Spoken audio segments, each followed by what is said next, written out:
আল্লাহ বলেছেন যদি খেতে চাও করতে চাও তোমাকে দুইটা কাজ করতে হবে। ওয়ালাউ আন্না আহলাল কুরা আমানু ওয়াত্তাকাউ লাফাতাহনা আলাইহিম বারাকাতিম মিনাস সামাই ওয়াল আরদ। আল্লাহ পাক বলেন যদি জনপদের লোকেরা দেশের লোকেরা দুইটা কাজ যদি করে, কয়টা কাজ? দুইটা কাজ যদি করে, আমি আল্লাহর উপরে যদি ঈমান আনে আর আমাকে ভয় করার নীতি যদি অবলম্বন করে চলে, তাহলে আমি রব্বুল আলামিন ওই দেশের মানুষের জন্য আকাশ আর জমিনের সব বরকতের দরজা খুলে দেব। ওয়াদা কার? আল্লাহ কি ওয়াদা ভঙ্গ করে? কখনো তিনি কখনো ওয়াদা ভঙ্গ করেন না। সে আল্লাহ পাকের, তিনি বলছেন যে আমার রিস্কের মালিক আমি তোমাদেরকে সুযোগ দিয়েছি, গভর্নমেন্ট তৈরি করো, সরকার বানাও, এবং সরকার বানায়া আমার কোরআন দিয়া দেশ চালাও। তবে কোরআন দিয়ে যদি দেশ না চালাও, কোরআন শরীফের মধ্যে আল্লাহ অন্যত্র বলেছেন ক্ষমতা দেই, ক্ষমতা দিয়া আমি চুপ বুঝে বসে থাকি না। আল্লাহ কি ঘুমান? বলেন আল্লাহ কি ঘুমান? হযরত মুসা আলাইহিস সালাম একদিন আল্লাহরে বলেন, আল্লাহ তুমি নাকি ঘুমাও না? আল্লাহ পাক বলেন অবশ্যই ঘুমাই না। তোমার বিশ্বাস হয় না? কই আল্লাহ অবশ্যই বিশ্বাস হয়, তবে বুঝি না, আমার বুঝে আসে না। তো যখন তুমি বিশ্বাস করো, বুঝে যখন আসে না, তাহলে আমি বুঝাই দেবো। বিশ্বাস না করলে তো সর্বনাশ, বিশ্বাস না করলে কি সর্বনাশ। ইব্রাহিম আলাইহিস সালাম আল্লাহরে বলছিলেন রব্বি আরিনি কাইফা তুহিয়াল মাউতা, আয় আল্লাহ তুমি মরারে চিন্তা বানাও কেমনে? আল্লাহ কয় আওয়ালাম তুমিন, বিশ্বাস করো না? হযরত ইব্রাহিম আলাইহিস সালাম বললেন বালা। তিনি নাম বলতে পারতেন, নাম মানে হ্যাঁ, আর বালা মানে দুটো শব্দের অর্থ একরকম না, যদিও ব্যবহারিক পদ্ধতিতে বিভিন্ন জায়গায় দুটো একই অর্থে ব্যবহার হয়, কিন্তু আর্থিক দিক থেকে অর্থাৎ পারিভাষিক দিক থেকে দুটো অর্থ ব্যবহার হয়। হযরত ইব্রাহিম বলতে পারতেন বিশ্বাস করিয়া, নাম। তিনি নাম বললেন না। আল্লাহ বললেন আওয়ালাম তুমিন, বিশ্বাস করো না? জবাবে আমার জাতির পিতা কে বললেন? আমার জাতির পিতা। চিল্লায় কোন কে? আমার জাতির পিতার নাম কি? আমার জাতির পিতা বললেন বালা। এর অর্থ কি? হয় নট, কেন নয়, অবশ্যই বিশ্বাস করি।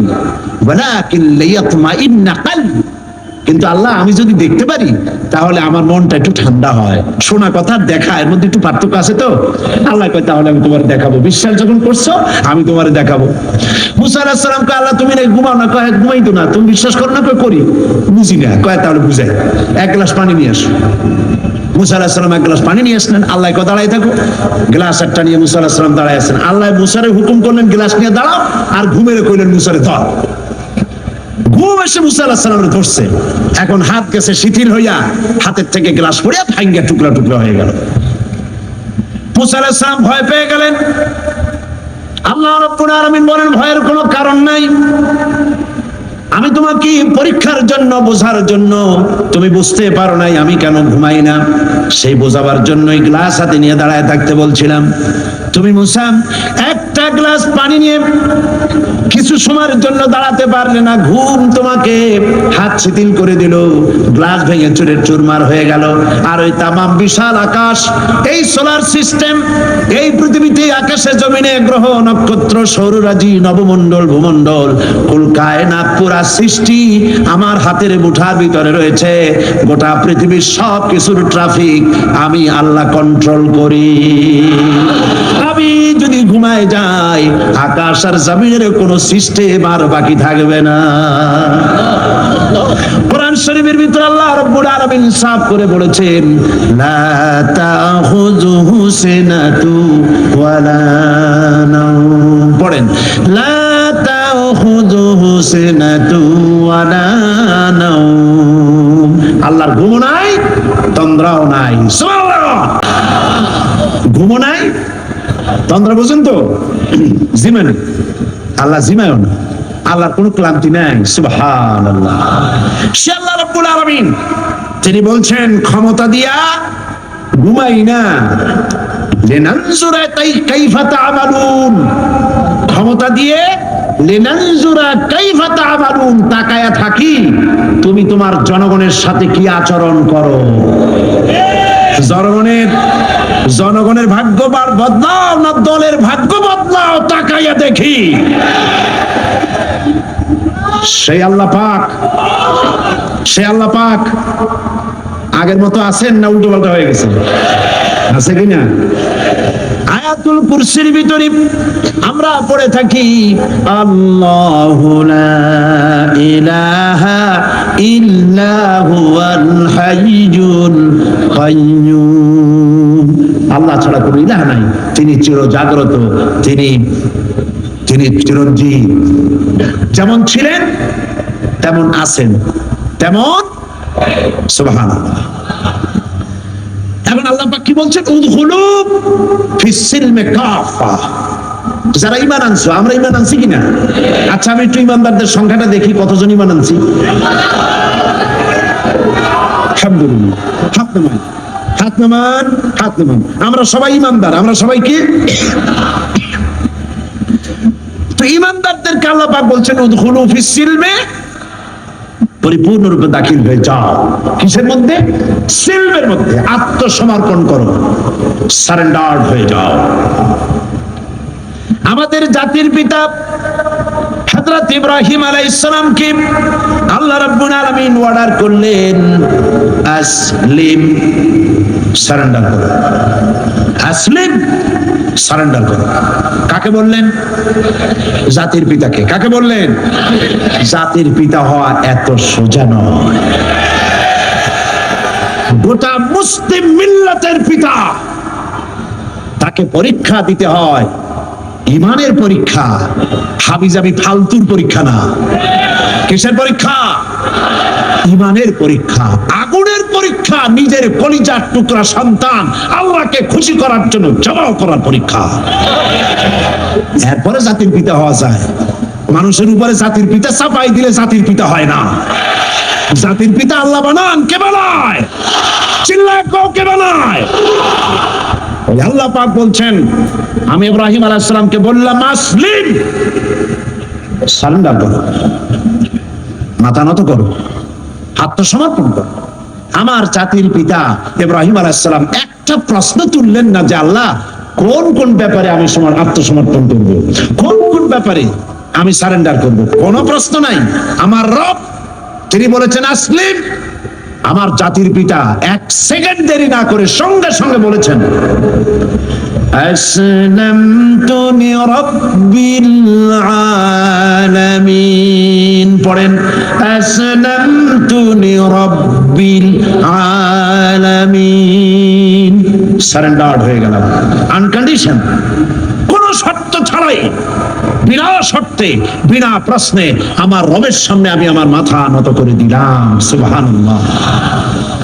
আল্লাহ তারে গোটা বিশ্বের নেতা বানাবেন, গোটা বিশ্বের কিয়ামত পর্যন্ত মুসলমানদের জাতির পিতা বানাবেন। সেই জন্য আল্লাহ পরীক্ষা নিতে চাইলেন, জাতির পিতা তোমারে বানাবো, তবে তোমার ঈমানটা কেমন তা একটু টেস্ট করা দরকার। আল্লাহ টেস্ট করলেন, ফালাই দিলেন আগুনের মধ্যে। আগুনের ভিতরে ফালানো হচ্ছে। হযরত জিবরাইল বলছেন ইব্রাহিম আমার কাছে সাহায্য চাও, আমি আগুন থেকে তোমারে বাঁচায় দেব, আমার কাছে সাহায্য চাও। চতুর্দিকে লোকেরা দাঁড়ায় দেখতেছে, আগুনের ভিতরে এখনই পড়ে যাবেন। কোন মানুষ এমন আছে এইভাবে করে আগুনে সহজে পড়তে পারে, যিনি জানেন আমি পুড়ে যাব, ওনার পরিণতি কি হবে, আগুনে পড়বেন কি পড়বেন না, তা তো ইব্রাহিম আলাইহিস সালামের জানা ছিল না, ঠিক কিনা? কিন্তু তিনি জিবরাইলের প্রশ্নের জবাব দিলেন, তার প্রস্তাবের জবাব দিলেন। জিবরাইল গো, আমি তোমার কাছে সাহায্য কেন চাইবো? আমি তো এমন কোন অন্ধ আল্লাহর ইবাদত করি না যে আল্লাহ তার বান্দার দুঃখ দুর্দশা নিজের চোখে না দেখেন। আমার আল্লাহ তো অন্ধ নন। তবে আমি আগুনে পুড়ে গেলে, আগুনের ভিতরে আমি পুড়ে ভস্ম হলে আমার রব যদি খুশি হয়ে যান, তাহলে আমি আমার রবকে খুশি করার জন্য 1000 বার পড়তে রাজি আছি। ঝট করে পড়ে গেলেন আগুনের ভিতরে। ইমানে তিনি পাশ করলেন, ফার্স্ট ক্লাস ফার্স্ট হয়ে গেলেন ইমানের পরীক্ষায়।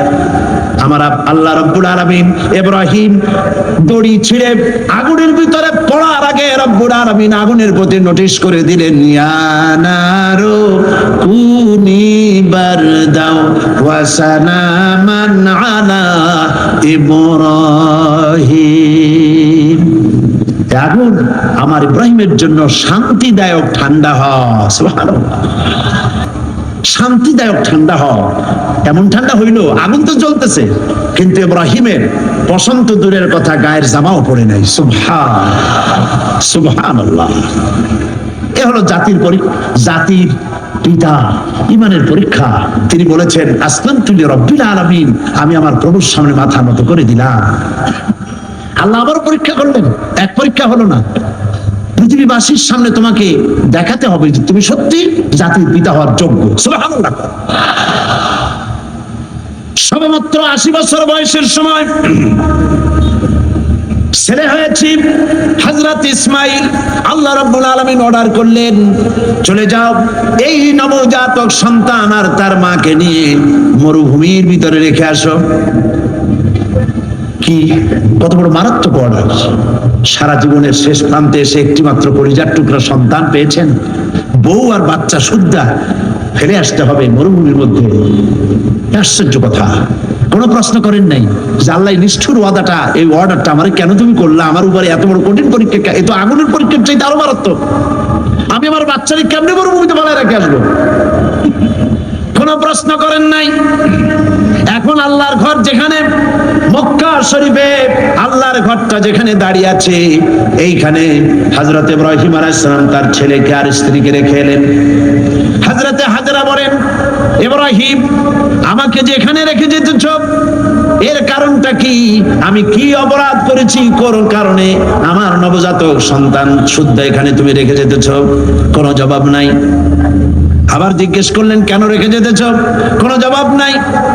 তৃতীয়বারে হযরত হাজরা বুঝতে পারলেন তার স্বামী আল্লাহর পয়গম্বর, আল্লাহর নির্দেশ ছাড়া কোনো কাজ তিনি করবেন না। তিনি প্রশ্ন করলেন, ইব্রাহিম এটা কি আল্লাহর হুকুম নাকি? হযরত ইব্রাহিম বললেন, হাজরা গো, আল্লাহ পাকের হুকুমেই আমি তোমাকে রেখে গেলাম। আকাশের দিকে আঙ্গুলটা উঁচু করলেন, আবেগে ভারাক্রান্ত হয়ে গেলেন হযরত ইব্রাহিম আলাইহিস সালাম। হযরতে হাজরা বললেন, ইব্রাহিম কোনো চিন্তা নাই, আল্লাহ পাক যখন হুকুম করেছেন নিশ্চিন্ত মনে তুমি বাড়ি ফিরে যাও। আমি আমার আল্লাহর উপরে এতটা নির্ভরশীল, এই মরুভূমি যেখানে পানি নাই, খাবার নাই, গাছ নাই, পালা নাই, ঘর নাই, মানুষ নাই, জন নাই, আমি আমার আল্লাহকে এতটা বিশ্বাস করি, এই মরুভূমির ভিতরে, তৃণহীন পানিহীন মরুভূমির ভিতরে আল্লাহ রাব্বুল আলামিন আমাকে আর আমার ইসমাইলকে না খাওয়াইয়া মারবেন না। পরীক্ষা কাহাকে বলে? হযরত ইব্রাহিম আলাইহিস সালাম চলে গেলেন, একবার ফিরেও তাকান নাই। সুবহানাল্লাহ কইতে পারলেন না। এখানে পরীক্ষা শেষ হলো না। ছেলে একটু বড় হয়েছে, দৌড়াতে পারে, জ্ঞান বুদ্ধি কিছুটা হয়েছে। আল্লাহ পাক অর্ডার করলেন, যাও এইবার ছেলেকে জবাহ করো। এই পরীক্ষা আগুনের পরীক্ষার চাইতে সহজ নাকি? সুবহানাল্লাহ, সুবহানাল্লাহ। জাতির পিতা হযরত ইব্রাহিম আলাইহিস সালাম একবারের জন্য বলেন নাই, রব্বুল আলামিন এত বড় কঠিন হুকুম আমি কিভাবে পালন করব, তুমি আমার প্রতি দয়া করো, আমাকে শক্তি দাও, সাহস দাও। কিচ্ছু বলেন নাই। হুকুম হয়েছে, চলে গিয়েছেন। ছেলেকে কাছে ডেকে বললেন, ইন্নী আরা ফিল মানাম আন্নী আযবাহু ফানজুর মাযা তারা। ইয়া বুনাইয়া, হে আমার কলিজার টুকরা সন্তান, আমি স্বপ্নে দেখেছি আমি যেন তোমাকে জবাহ করছি। ফানজুর মাযা তারা, এখন তুমি বলো তোমার মত কি, তোমার রায় কি? হযরত ইসমাইল আলাইহিস সালাম বাপ পয়গম্বর, ছেলেও কি পয়গম্বর হয়ে যাবেন। ছোট্ট ছেলে হযরত ইসমাইল বলছেন, ইয়া আবাতি ফাআল মা তু'মারু সাতাজিদুনি শাআল্লাহু মিনাস সাবিরিন। হে আমার পিতা, হে আমার সম্মানিত পিতা, ইফআল মা তুমার, আপনি সেটাই করুন যেটার প্রতি আপনি আদিষ্ট হয়েছেন। ওই বাচ্চা ছেলে বুঝতে পেরেছে আমার পিতার স্বপ্ন স্বপ্ন নয়, নবীদের স্বপ্ন ওহীর সমান। ইয়া আবাতি ফাআল মা তুমার, আল্লাহ পাক আপনাকে যে আদেশ করেছেন আপনি তা পালন করুন। সাতাজিদুনি ইনশাআল্লাহু মিনাস সাবিরিন, অবশ্যই আপনি আমাকে ধৈর্যধারীদের মধ্যে পাবেন। সুবহানাল্লাহ। এই পরীক্ষাও হযরত ইব্রাহিম আলাইহিস সালাম পাশ করলেন না, করেন না? করছেন কি না? আল্লাহ পাক বলছেন দেখো ব্যাপারটা কি হলো। হযরত ইব্রাহিম তো জানেন না যে ছেলে জবাও হবে না, আর ছেলেও জানে না যে সে জবাও হয়ে যাবে না, কথা ঠিক কিনা? হযরত ইব্রাহিম আলাইহিস সালাম ছেলেকে জবাহের জন্য প্রস্তুতি নিলেন। এবার দেখেন কোরআনের ভাষাটা কি। আল্লাহ পাক বলছেন ফালাম্মা আসলামা ওয়া তাল্লাহু লিল জাবিন। ফালাম্মা আসলামা উদখুলু ফিস সিলমে কাফা, সেই সিলমুন এখানে, সেই সিললাম এখানে আসছে আসলামা। ফালাম্মা আসলামা, যখন তারা বাপ বেটা দুজনেই আনুগত্যের মস্তককে অবনত করে দিল। হযরত ইব্রাহিম দিলেন, আল্লাহর হুকুমের সামনে মাথা নত করে ছুরি হাতে নিলেন, আর হযরত ইসমাইল পিতার হুকুমের সামনে আল্লাহর হুকুম অনুযায়ী গলাটা পেতে দিলেন। ফালাম্মা আসলামা ওয়া তাল্লাহু লিল জাবিন, গলাটা কাট করে দিলেন। হযরত ইসমাইল বললেন আব্বা একটি কাজ করুন, আমাকে জবাই করার আগে আমার হাত পা একটু ভালো করে বেঁধে নিন, আর আপনার নিজের চোখটাও একটু ভালো করে বাঁধেন, কারণ আমি আপনার একমাত্র সন্তান।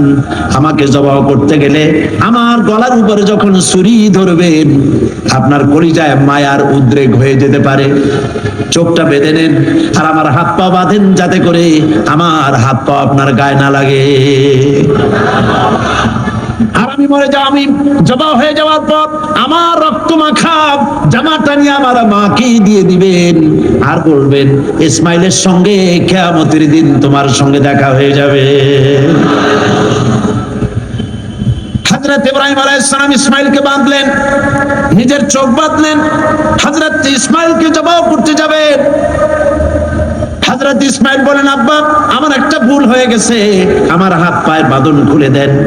হযরত ইব্রাহিম বাঁধন খুলে দিলেন, আর জিজ্ঞেস করলেন বাঁধতে বললে আবার খুলতে বললে কেন? হযরত ইসমাইল বললেন বাঁধার পরে আমার মনের মধ্যে একটা চিন্তা জাগলো, হাত পা বন্ধন অবস্থায় যদি আমারে জবাই করা হয় তাহলে না জানি কিয়ামতের ময়দানে এমন প্রশ্ন উঠতে পারে যে ইসমাইল আল্লাহর হুকুমে রাজি ছিল না বলে তার বাবা তার হাত পা বেঁধে জবাই করেছিল। এই প্রশ্ন যাতে না উঠতে পারে হাত পা ছেড়ে দেন, আমি ধৈর্য ধারণ করব, নড়ব না। সুবহানাল্লাহ। হযরত ইব্রাহিম আলাইহিস সালামকে আল্লাহ পাক এই পরীক্ষায় পাশ করায় দিলেন। তিনি পরীক্ষায় পাশ করলেন। আল্লাহ রাব্বুল আলামিন এবার আমার জাতির পিতাকে ডাকতেছেন, ওয়া নাদাইনাহু আইয়া ইব্রাহিম قد صدقت الرؤيا إنا كذلك نجزي المحسنين وناديناه أن يا إبراهيم। আমি ইব্রাহিমকে ডেকে বললাম ইব্রাহিম قد صدقت الرؤيا, তুমি তোমার স্বপ্নকে বাস্তবে রূপ দিয়েছো। সুবহানাল্লাহ, স্বপ্নকে বাস্তবে রূপ দিয়েছো। ইন্না কাযালিকা নাজজিল মুহসিনিন, এইভাবে মুহসিনিনদেরকে আমি পুরস্কৃত করে থাকি দুনিয়া এবং আখিরাতে। হযরত ইব্রাহিমের নাম যতদিন পর্যন্ত সূর্য পূর্ব দিগন্ত থেকে উদিত হবে আর পশ্চিম দিগন্তে অস্তমিত হওয়ার এই ধারা যতদিন প্রবাহিত থাকবে, যতদিন এই পরিক্রমা জারি থাকবে, ততদিন পর্যন্ত পৃথিবীর জাতি ধর্ম দল মত নির্বিশেষে সকল মানুষের মুখে উচ্চারিত হবে ইব্রাহিম আলাইহিস সালাম, সালামুন আলা ইব্রাহিম।